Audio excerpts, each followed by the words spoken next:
The injury bug will not stop for the Philadelphia 76ers, and it is leaning towards just completely forgetting about the next 22 games. Let's break it right down right here on Locked On 76ers.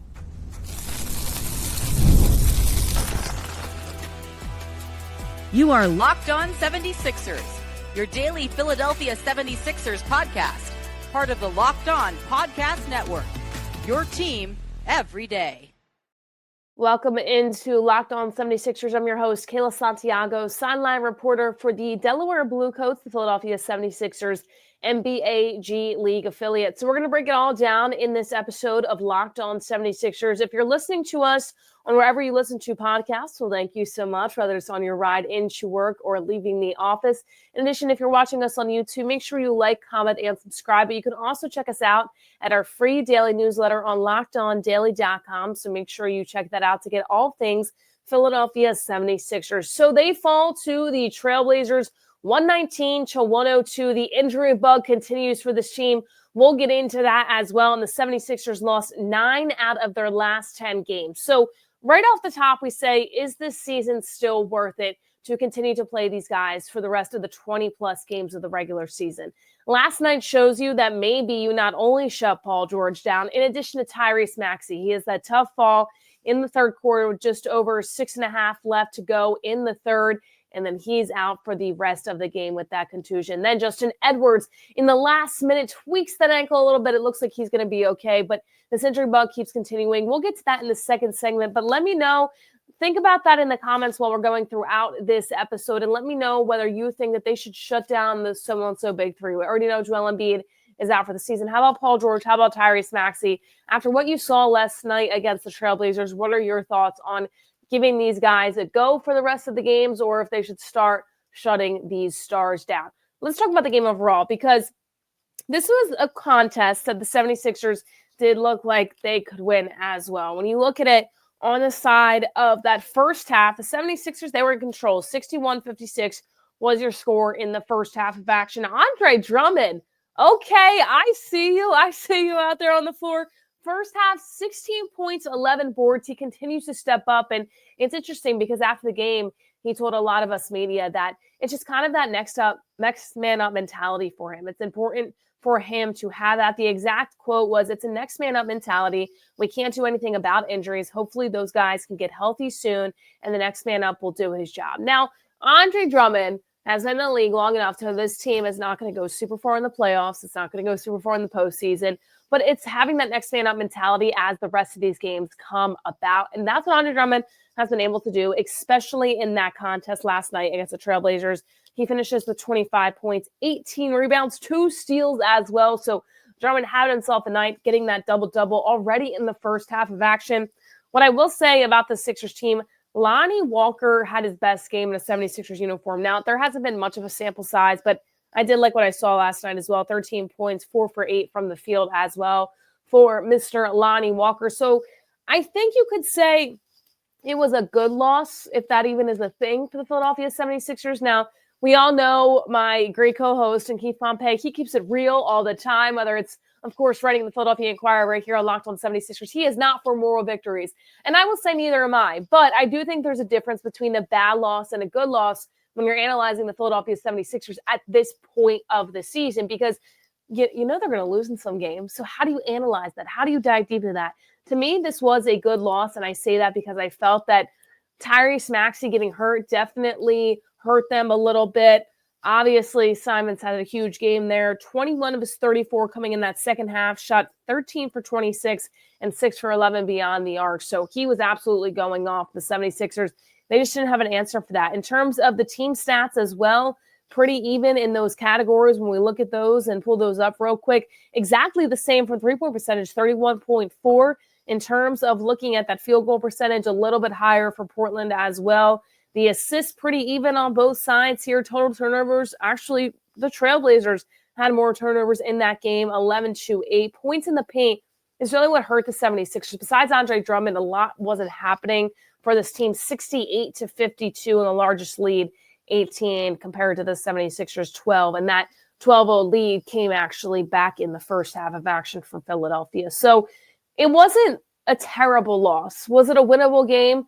Maybe. if Tyrese Maxey was still in there. I think when Tyrese Maxey goes down, though, you look at the game very, very differently from that standpoint. Remember, they didn't have Paul George in that contest as well. Justin Edwards getting hurt at the tail end of things, too. So I think when you're looking at it, it's a situation where you could say it's a quote-unquote good loss. It's not a moral victory. This is not going to push them to go over the Timberwolves here tonight, right? But at the same time, you saw some good things, especially from Andre Drummond, and his quote after the game was absolutely perfect. He wants people to step up. He thinks everybody needs to step up as well, and that next man up mentality. Not saying that they're going to be able to win and win a ton of games, but that next man up mentality has been huge for Andre Drummond, and he was able to do that last night. So not a great game for the Philadelphia 76ers in terms of the win-loss column, but a better loss than you could say we've seen throughout this year. That's my take on it. Let me know your biggest takeaway from the Philadelphia 76ers taking on the Trailblazers. I mean, Quentin Grimes also showing after that huge performance over the weekend as well. 9 total assists. He's able to do a little bit of everything. I really like this pickup by Philadelphia. And then, of course, Maxey and Edwards getting injured in the biggest injury season.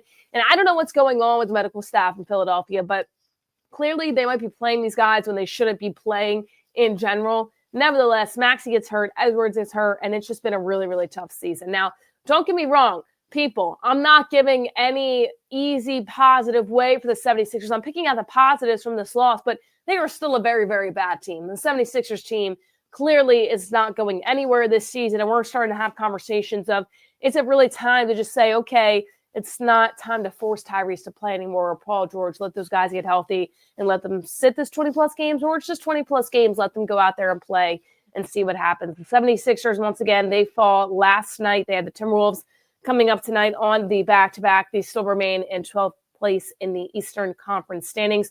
Right now, the Bulls gaining some ground, actually. They have 24 wins. The Nets right in front of the Sixers with 21, and then Philadelphia in 12th with those 21 wins and 39 losses as well. So let me know your biggest takeaway in the comments. Mine is that there's no moral victories, but you could say it was essentially a good loss, but the 76ers might have to look at not forcing guys to play on injury with only 20 games left and really know where to go. We're actually going to talk about that, though, on the other side, because it's a big topic of conversation after what happened last night in the injury realm with Tyrese Maxey and Justin Edwards. We'll touch on that in just a bit right here on Locked On 76ers.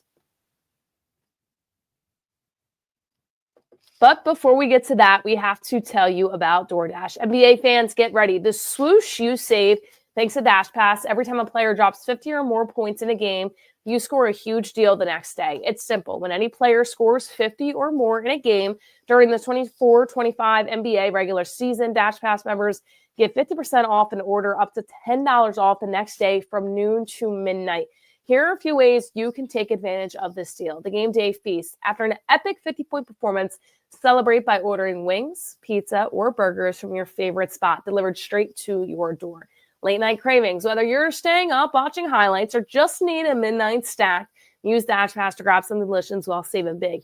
Let me tell you, people, personally, I do that because I work in sports. I'm up late at night. You know, we're cutting highlights or editing our stories after games, and it's always nice when you can get a little late night craving there with Dash Pass as well. Lunch on the go. Need a quick and easy lunch the next day with Dash Pass.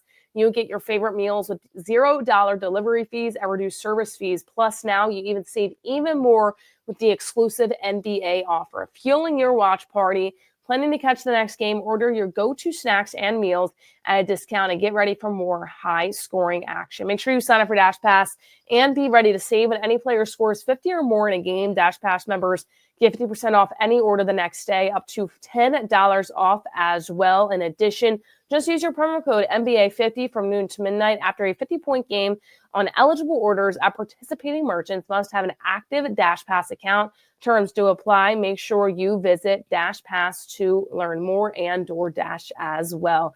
Make sure you go check this out. The offer is live in addition, so you won't want to miss out on this great offer. So the injury bug continues for the Philadelphia 76ers. So Paul George out in the game last night. And then in addition, Kelly Oubre had an illness. There's a little bit of something going around in that locker room, it seems, for Philadelphia. Tyrese Maxey comes down hard, which looked like not a great injury there. Once again, that was 6:42 left in the third. And then Edwards, on that same ankle he hurt before, tweaks the ankle with 104 left to go in the game. Now, this is the thing. The 76ers, let's look at their schedule really quick. And we're going to break this down a little bit in part 2 of this episode as well in terms of what to look for in the remaining schedule. They've lost 9 out of their last 10 games. But at the same time, you go back-to-back with the Timberwolves in Minnesota. Then you take on Boston on the road on Thursday.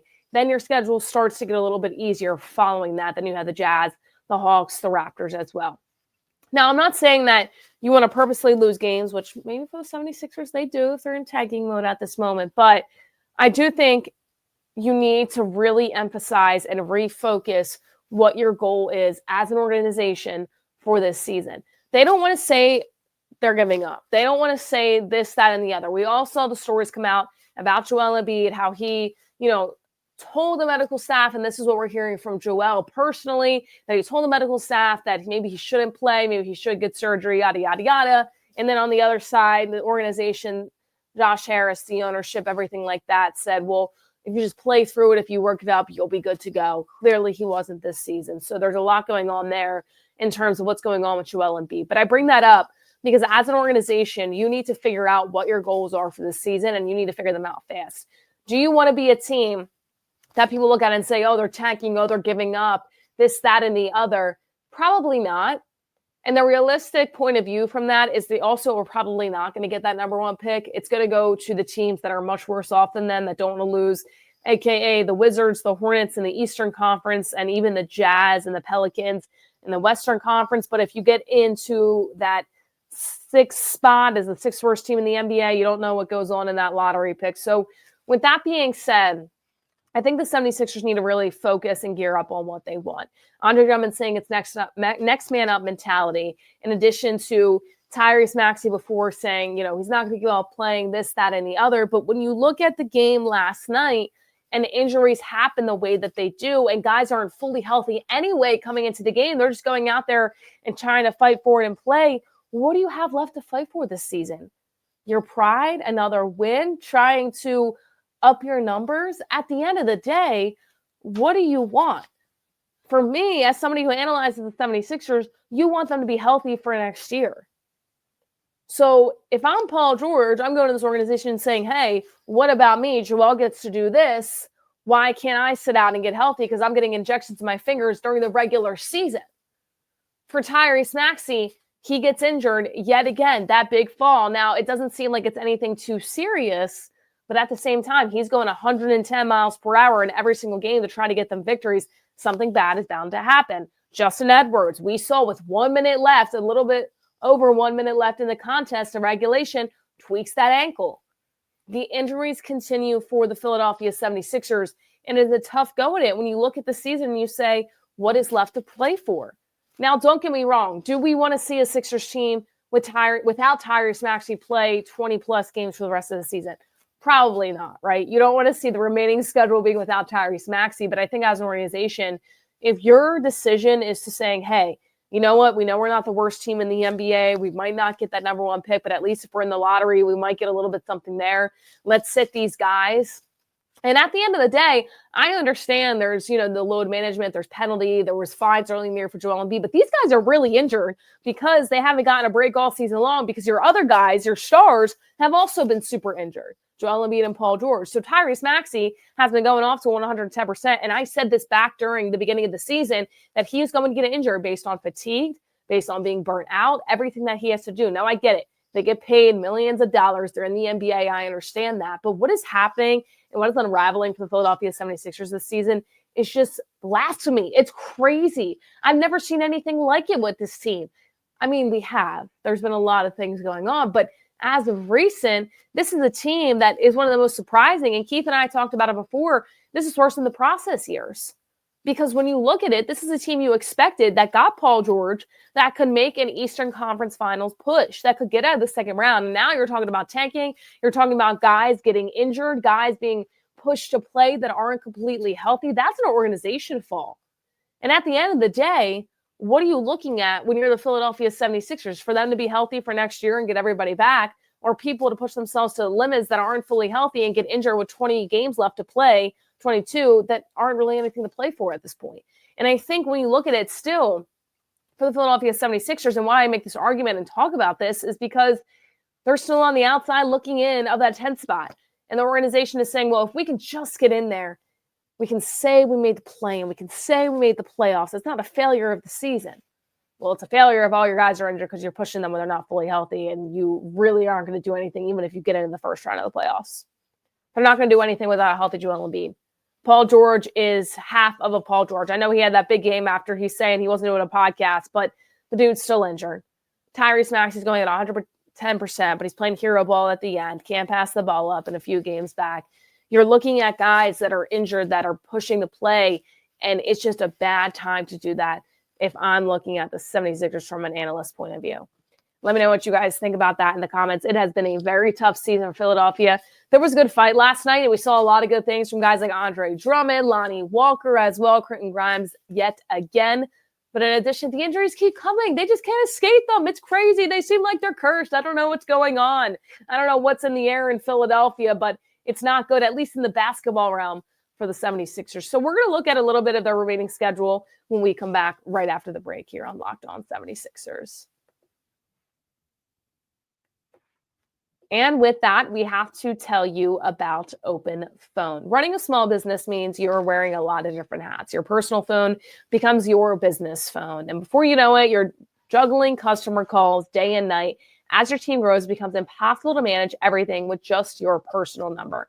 That's where Open Phone comes in. It's the #1 business phone system designed to help you keep your work and personal life separate. And that is huge, people, especially if you're just starting out or if you've been in the business for a while. Being able just to have 2 different ways of keeping that personal and business life separate, having that work-life balance as well, while chasing your dreams and having that small business and putting a lot of hats and work into it too. For just $15 a month, the cost of a few coffees, you get complete transparency and visibility into everything happening with your business phone number. Open Phone works through an app on your phone or computer and integrates with tools like HubSpot and hundreds of others. It also uses AI-empowered call transcripts and summaries, so you'll have a rundown of your calls and action items the second you hang up.